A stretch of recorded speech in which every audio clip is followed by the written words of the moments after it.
రూమర్లే కదా, రూమర్లే కదండి, పుకార్లే కదా. ఏ పడితే మాట్లాడితే చెల్లుబాటు అవుతుందంటారా? పైగా ఎవరో పుకార్లు పుట్టించారని, ఎవరో రూమర్లు మాట్లాడుతున్నారని ప్రధాన ఛానళ్ళు, మెయిన్ స్ట్రీమ్ ఛానళ్ళు కూడా ఈ రకమైనటువంటి వీడియోలు తీస్తే అసలు జనాలకి ఎలాంటి సంకేతాలు వెళ్తాయి?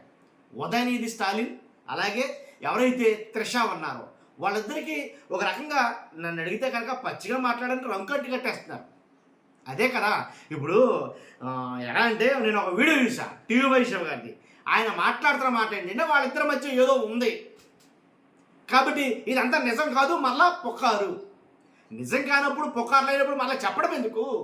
ఒకటి గమనించాను నేను గమనించింది బాగా ఏంటంటే రాజకీయాల్లో, ఏపీ రాజకీయాల్లో మరి ముఖ్యంగా కూటమి ప్రభుత్వం చంద్రబాబు నాయుడు గారు కావచ్చు, పవన్ కళ్యాణ్ గారు కావచ్చు, వాళ్ళకి నచ్చిన వ్యక్తి గురించి కానీ, వాళ్ళకి నచ్చిన ఏదైనా ఒక సబ్జెక్టు గురించి కానీ వాళ్ళకి నచ్చింది రాదనంటే కనుక వెంటనే ఒక వర్గానికి సంబంధించిన మీడియా, ఎల్లో మీడియా కాబట్టి వాళ్ళు ఏం చేస్తారంటే తోపు తురుము తిరిగిలేదు అది ఇది అబ్బా ఓ అని దాన్ని పైకి ఎత్తడానికి ప్రయత్నిస్తారు, జాకీలేసి లేపడానికి ట్రై చేస్తారు. వీళ్ళకి నచ్చలేదురా అని అంటే కనుక కూటమి ప్రభుత్వానికి వాళ్ళకి నచ్చలేదు, వాళ్ళ శత్రువులు చంద్రబాబు నాయుడు గారు కావచ్చు, పవన్ కళ్యాణ్ గారు కావచ్చు, వాళ్ళ శత్రువులు అని అంటే కనుక వెంటనే ఈ మీడియా రంగంలోకి దిగిపోయి అబ్బాయి వాళ్ళు బాగా చెడ్డోళ్ళు అంటండి, వాళ్ళ దుర్మార్గులు అంట కాబట్టి వాళ్ళు అదండి వాళ్ళు ఇదండి అని వాళ్ళని తూర్పార పట్టడానికే ప్రయత్నం చేస్తుంటారు. విజయ్ గారి పరిస్థితి కూడా ఇప్పుడు అలా మారబోతుంది. ఎల్లో మీడియా విజయ్ గారికి రివర్స్లో మాట్లాడబోతుంది. ఒకసారి నేను దాని గురించి అయితే మాట్లాడబోతున్నాను. ఈ అంటగట్టడాలు ఏంటో విజయ్ గారికి చెప్పడాలు ఏంటో దాని గురించి మాట్లాడబోతున్నాను. ఫస్ట్ అయితే కనుక రాష్ట్రం మొత్తం తెలియాల్సిన వీడియో, మీ అభిప్రాయం ఏంటనేది ఫస్ట్ లైక్ చేయండి చెప్తాను. లైక్ చేస్తే ఇన్ఫర్మేషన్ ఎక్కువ మంది షేర్ అవుతుంది. కొత్తగా మన ఛానల్ చూస్తే పక్కాగా సబ్స్క్రైబ్ చేయండి. మీ అమూల్యమైన అభిప్రాయాన్ని కామెంట్ రూపంలో తెలియజేయండి. అసలు ఏం జరుగుతుంది అని అంటే కనుక ఆటోమేటిక్గా ఏంటంటే కోట ప్రభుత్వం ఏ అయితే డిఎంకేకి సపోర్ట్ చేశారో ఇప్పుడు ఆ పార్టీ ఓడిపోయింది, విజయ్ గెలిచాడు కాబట్టి ఏదో ముఖస్తుతిగా మీడియా కూడా గెలిచాడు ఆహా ఊహో అన్నారు. తర్వాత మళ్ళీ రివర్స్ స్వింగ్ తీసుకున్నారు వీళ్ళు. ఏమనంటే కనుక ఇప్పుడు రకరకాల వీడియోలు, 1, 2 కాదు, తప్పులు అడగడం మొదలెట్టారు. ఎందుకంటే ఎన్నికలకు ముందు త్రిష విజయ్కి మధ్య బంధాన్ని గురించి ఒక 2-3 నాయకులు కొన్ని సంచలన వ్యాఖ్యలు చేశారు. టీవీ సో వాటన్నిటికీ తెర దించుతూ వాళ్ళిద్దరూ కలిసి ఒక ఫంక్షన్ కూడా హాజరయ్యారు. ఒకే డ్రెస్ వేసుకుని ఒకే కారులో వచ్చి మళ్ళీ ఒకే కారులో వెళ్ళిపోయారు. ఎన్నికల తర్వాత కూడా త్రిష అంటే మే 4వ తేదీన ఎన్నికల ఫలితాలు విడుదలయ్యే సమయంలో అదే రోజు ఆవిడ పుట్టినరోజు తిరుమల శ్రీవారిని దర్శించుకున్నారు. అదే రోజున ఎన్నికల ఫలితాలు వచ్చే రోజున విజయ్ ఇంటికి వెళ్ళి చెన్నైలో విజయ్ కూడా కలిశారు. సో దీంతో ఏమైపోతుందంటే ఇప్పుడు టీవీకే సాధించిన అద్భుత విజయంతో టీవీకే ఏర్పాటు చేయబోయే కొత్త ప్రభుత్వంలో త్రిష ప్రధాన పాత్ర పోషించబోతా ఉంది. తప్పే ఉంది. త్రిష డిప్యూటీ ముఖ్యమంత్రి కాబోతా ఉంది, త్రిష హోంమంత్రి కాబోతా ఉంది. ఇలాంటి చర్చలన్నీ కూడా బయటకు ఎందుకు ఈ స్థాయిలో చర్చలు అంటే ఒక ఎన్టీఆర్ గారి లాగా, ఒక జయలలిత లాగా త్రిష విజయ్ కూడా తమిళనాడు రాజకీయాల్లో ఒక ప్రముఖ పాత్ర పోషించబోతా ఉన్నారు. తమిళ రాజకీయాలు ఎలా పోతా ఉన్నారు అని ఎక్కడ చూసినా అంటే ప్రధాన మీడియాలో చూసినా, సోషల్ మీడియాలో చూసినా ఇప్పుడు తప్పేంటండి నాకు తెలియగలుగుతాను. ఇప్పుడు త్రిష అలాగే ఎవరైతే విజయ్ గారు ఉన్నారో వాళ్ళిద్దరూ ప్రధాన భూమిక పోషించడంలో తప్పే ఉంది. ఆనాడు ఎంజీఆర్ గారు కానీ అలాగే ఆయనతో పాటు జయలలిత గారు కానీ అలా వెళ్ళలేదా తమిళనాడులో అలా ఏళ్ళోళ్ళు కాదా? ఏమో మరో ఎంజీఆర్ మరో జయలలిత కావచ్చేమో, ఎవరో తెలుసు రాజకీయాలు. కాబట్టి దీంట్లో తప్పులు ఎదుర్కోవాల్సిన అంత పని అయితే నాకేం కనిపించట్లా. ఇదే వార్త బాగా హైలైట్ అవుతుంది. విజయ్ 2 స్థానాల నుంచి పోటీ చేశారు. ఈస్ట్ తిరుచి, పెరంబరూరు. ఈస్ట్ తిరుచికి రాజీనామా చేసి అక్కడి నుంచి త్రిషాని పోటీ చేయించాలని చూస్తూ ఉన్నారు. అక్కడి నుంచి త్రిషాని పోటీ చేయించి తన మంత్రివర్గంలోకి త్రిషాని తీసుకుంటారు అని కూడా ఒక ప్రచారాన్ని మొదలు పెట్టారు. ఇంకో ప్రచారం ఏంటి, త్రిష ఈస్ట్ తిరుచి నుంచి పోటీ చేస్తే తమిళనాడు మాజీ ముఖ్యమంత్రి స్టాలిన్ ఓడిపోయారు. ఆయన ప్రధాన ప్రతిపక్షంలో ఉన్నప్పటికీ కూడా ఇప్పుడు ఇంతకీ ఈయన బాధ అంటే మీకు చెప్తాను, అందు గురించి వినిపిస్తున్నా. ఒక సెకండ్ వెయిట్ చేయండి. మ్యాజిక్ జరిగింది. మరీ స్టాలిన్ పాలన పైన అంత తీవ్ర వ్యతిరేకత ఏమీ లేదు, స్టాలిన్ మీద కూడా తీవ్ర వ్యతిరేకత ఏమీ లేదు. ప్రజల్ని హింసించేంత ఆంధ్రప్రదేశ్ లో చేసినట్టు ప్రజల్ని హింసించేంత పాలన స్టాలిన్ ఆయన పరిపాలన అంత వ్యతిరేకత ఏం లేదు. ఈయన చెప్తున్న మాట్లాడిండో నేను చెప్తుంది కాదు. స్టాలిన్ గారి పరిపాలన అంత వ్యతిరేకత ఏం లేదు. ఏదో ప్రజల్ని హింసించటాలో అలాంటివి ఏం లేదు. ఏదో ఆంధ్రప్రదేశ్ని హింసించినట్టు. ఇప్పుడు ఈ ప్రభుత్వంలో హింసించినట్ట, గత ప్రభుత్వంలో హింసిస్తున్నట్ట, ఏ ప్రభుత్వం అనేది క్లారిటీ ఇవ్వలేదు టీవీ శివ గారు. కాకపోతే ఒక్కసారి మళ్ళీ విందాం అది. మరీ స్టాలిన్ పాలన పైన అంత తీవ్ర వ్యతిరేకత ఏమీ లేదు. స్టాలిన్ మీద కూడా తీవ్ర వ్యతిరేకత ఏమీ లేదు.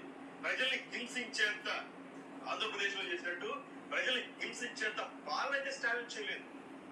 ఆంధ్రప్రదేశ్లో హింసించినట్టు అంత దారుణంగా అయితే కనుక స్టాలిన్ గారు హింసించలేదు. అంత వ్యతిరేకత లేదు. ఆంధ్రప్రదేశ్ మీద ఉన్నంత వ్యతిరేకత. ఆర్థిక వృద్ధి రేటు కూడా 10% పెరిగింది. బాగుందా? చాలా వరకు హామీలు కూడా అమలు చేశారు. అయినప్పటికీ కూడా విజయ్ వేవ్ అనేది అంటే ఇక పాతతరం రాజకీయాలు అయిపోయినాయి అన్నాడు డిఎంకే. పాత తరం రాజకీయాలు అంటే నేను అబ్జెక్షన్ మాట. ఎలా అంటే పాత తరం రాజకీయాలు మరి ఆంధ్రప్రదేశ్లో ఉన్నాయా? అలాంటి పాత తరం రాజకీయాలు డిఎంకే లాంటి పాత తరం రాజకీయాలు ఆంధ్రప్రదేశ్లో కూడా ఉన్నాయా? ఉంటే కనుక అలాంటి పాత తరం రాజకీయాల్ని ప్రజలు ఏసడించుకుంటారా? ప్రజలకి అవసరం లేదనుకుంటారా? నా ప్రశ్న మీకు ఇది. విజయ్ వేవ్ అనేది చాలా గట్టిగా పనిచేసింది. సో వ్యతిరేకత పెద్దగా లేకపోయినా స్టాలిన్ పాలన పైన బట్ కుమారుడికి పదవులు ఇవ్వడం, కుటుంబ సభ్యులకు కొంత పదవులు ఇవ్వడం, కుటుంబ పాలన నడపడం, ఇది కొంత నెగిటివిటీ అయితే చూపించింది స్టాలిన్ పైన. వ్యక్తిగత స్టాలిన్ పైన ఏమీ లేదు. సో విజయ్ వేవ్ లో అంతా పుట్టుకుపోయింది. సో త్రిష ఒకవేళ ఈస్ట్ తిరుచి నుంచి పోటీ చేస్తే ఆల్రెడీ ఓడిపోయిన స్టాలిన్ అక్కడి నుంచి పోటీ చేసి ఎమ్మెల్యేగా ప్రధాన ప్రతిపక్ష నాయకుడుగా అసెంబ్లీలో అడుగు పెడతాను అన్న ప్రచారాన్ని కూడా మొదలుపెట్టారు. ఒకవేళ త్రిష పోటీ చేస్తే ఇప్పటిదాకా ఇది కన్ఫర్మ్ కాదు, అంతా ఊహాగానాలు మాత్రమే. ఒకవేళ త్రిష పోటీ చేస్తే త్రిష పైన స్టాలిన్ పోటీ చేస్తాడా అదే నియోజకవర్గం నుంచి? ఒకవేళ స్టాలిన్ ఒక పాయింట్ ఉంటదండి. పరిస్థితి అసలు గతంలో చాలా రూమర్లు ఉన్నాయి. స్టాలిన్ కుమారుడు ఉదయనిధి స్టాలిన్ హీరోగా చేశాడు, ప్రొడ్యూసర్ కూడా అతను. సో అతనికి త్రిషకి మధ్య కూడా ఏదో రిలేషన్ నడిచింది అని. అతనికి ఉదయనిధి స్టాలిన్ ఎవరైతే స్టాలిన్ కొడుకు ఉదయనిధి స్టాలిన్కి త్రిషకి వాళ్ళిద్దరి మధ్య ఏదో నడిచింది. నడవకపోయినా మనం నడిపించేస్తాం, నడవకపోయినా నడిచిందని మనం అనేస్తాం. ఎవరో అన్నారట. ఎవరో కోన్ కిసింగ్ గొట్టంగాడు 1,00,000 మాట్లాడతాడో, దారిపోయేవాడు ఎన్నో రాళ్ళు వేస్తాడు. అయినంత మాత్రాన ప్రధాన ఛానల్, మెయిన్ స్ట్రీమ్ ఛానల్స్ మనం మాట్లాడేటప్పుడు ఆలోచించుకొని మాట్లాడాలి కదా. అది నా ఉద్దేశం. నేను అనేది ఒకసారి వింటారా ఆయన ఏమన్నాడు శివ గారు? ఉదయనిధి స్టాలిన్ హీరోగా చేశాడు, ప్రొడ్యూసర్ కూడా అతను. సో అతనికి త్రిషకి మధ్య కూడా ఏదో రిలేషన్ నడిచింది అని విన్నారుగా? అతనికి స్టాలిన్కి మధ్య, ఉదయనిధి స్టాలిన్కి మధ్య, త్రిషకి మధ్య ఏదో రిలేషన్ నడిచేసిందని ఏంటి పుకార్లు చేశారని అంటాడు ఆఖరి. నేను అడ్డం పెట్టుకుని త్రిష అని పెట్టి కోట్లకు కోట్లు అంటే పెట్టాల్సిన దానికన్నా కూడా ఎక్కువ ఖర్చు సినిమాలకు పెట్టేశాడు ఉదయనిధి స్టాలిన్ అని. కరుణానిధి పిలిచి మనవడికి వార్నింగ్ ఇచ్చారు అని, త్రిషకి వార్నింగ్ ఇచ్చారు. ఇవన్నీ కూడా రూమర్స్, ఊహాగానాలు మాత్రమే. వాటిలో వాస్తవం ఎంత అవాస్తవం ఎంత అనేది క్లారిటీ లేదు. సో ఇలా కూడా కొన్నాళ్ళ పాటు నడిచింది. అంటే త్రిషకి ఆ ఫ్యామిలీకి మధ్య కూడా కొంత చిన్నప్పటి గ్యాప్, వైరం ఉంది. అలాంటప్పుడు త్రిష పైన పోటీ చేయడానికి స్టాలిన్ మొగ్గు చూపుతాడా? ఇలాంటిది కూడా సోషల్ మీడియాలో, ప్రధాన మీడియాలో నడుస్తాం. ఇప్పుడు దాకానేమో వాళ్ళిద్దరి మధ్య ఏదో నడుస్తుంది విన్నారా?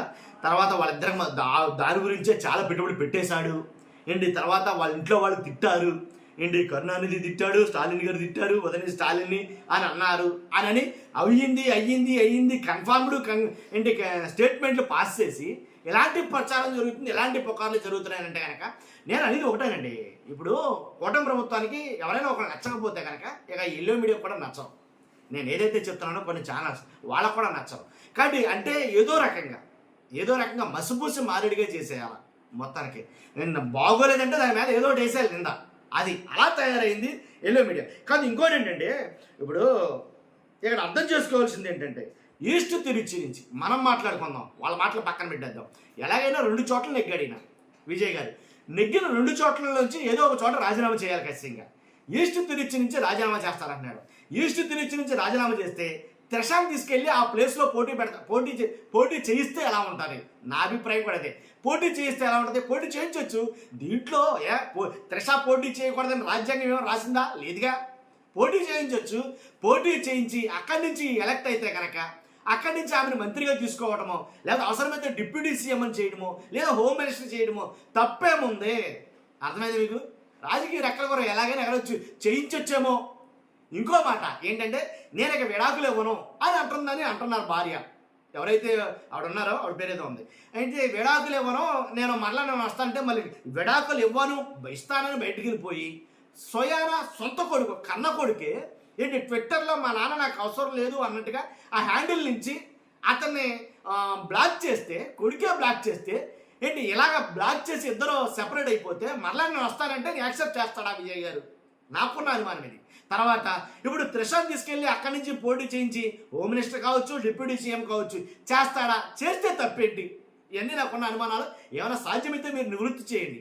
మీ అభిప్రాయాలు ఉంటే కామెంట్ రూపంలో తెలియండి. ఫస్ట్ అయితే లైక్ చేయండి. కొత్తగా మన ఛానల్స్తో పక్కాగా సబ్స్క్రైబ్ చేయండి. Thank you very much.